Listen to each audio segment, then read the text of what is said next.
ఉత్తర Africa తీరంలోని Spain భూభాగం సెయూటా సరిహద్దు వద్ద సంక్షోభం తీవ్ర రూపం దాల్చింది.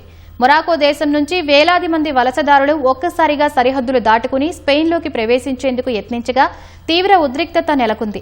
ఈ క్రమంలో జరిగిన తొక్కిసలాట సముద్రంలో ఈదే ప్రయత్నాల్లో కనీసం 9 మంది ప్రాణాలు కోల్పోయారు.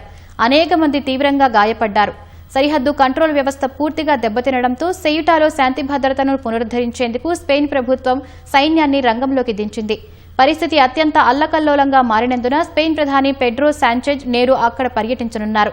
మరోవైపు సెయూటాలో చట్టవిరుద్ధంగా చొరబడిన వారిని వెంటనే తిప్పి పంపేందుకు మొరాకో ప్రభుత్వంతో చర్చలు జరుపుతున్నట్లు స్పెయిన్ హోంశాఖ ప్రకటించింది.